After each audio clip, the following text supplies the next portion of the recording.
Believe me guys, আমি আমার আপুর সাথে যখনই মার্কেটে যাই তখনই আমার এটা ফিল হয় যে আমি যেন আমার হাতে জাদুর সোনার কাঠির উপর কাঠির পাওয়ার পেয়ে গিয়েছি, অথবা ওই যে বলে না জাদুর প্রদীপ, সেই প্রদীপটি আমি পেয়ে গিয়েছি।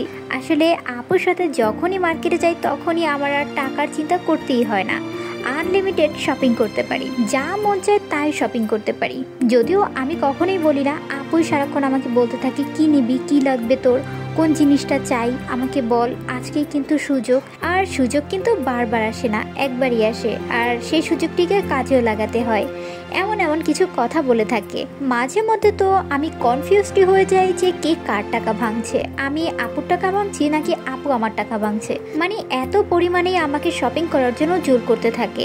এই যেমন আজকেই ধরো, সকাল থেকে মাথা ব্যথায় 12টা 12:30 অবধি বিছানাতেই পড়েছিলাম। 12:30টার সময় উঠে নাস্তা করে ফোনটা একটু হাতে নিয়েছি, এর ভিতরেই আপু ফোন দিয়ে বলছে তোর মাথা ব্যথা দূর করার জন্য আমি একটি মেডিসিন খুঁজে পেয়েছি।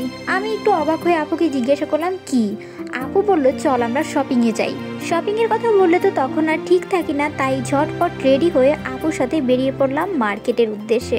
একদিকে মাইগ্রেনের তীব্র মাথা ব্যথা, অন্যদিকে আবার সূর্যি মামা আজকে যেন আমার সাথে তার পাওয়ার দেখাচ্ছে। বলো তখন কেমন লাগে। যাই হোক, আজকে প্রচুর পরিমাণে শপিং করা হয়েছে। সাধারণত আপুর ছুটি থাকে না, আজকে ডে অফ ছিল, যার কারণে সে প্রচুর পরিমাণে শপিং করেছে। বাসায় অনেক কিছু প্রয়োজন ছিল, সেগুলো কেনাকাটা করেছে, আমাদের জন্য কেনাকাটা করেছে, আপুরও কিছু প্রয়োজন ছিল সেগুলোও কেনাকাটা করলো। শপিং করতে করতে আমাদের প্রচুর পরিমাণে ক্ষুধা লেগে যায়, যার কারণে আমি আর আপু লাঞ্চটি বাহিরেই সেরে নেই। লাঞ্চ শেষ করার পরে টুকটাক যে শপিংগুলো করার বাকি ছিল সেগুলো করে আমরা আবার বাসার উদ্দেশ্যে রওনা হই। তো আজকের ব্লগটি এতটুকুই ছিল। টেক কেয়ার, বাই, আল্লাহ হাফেজ।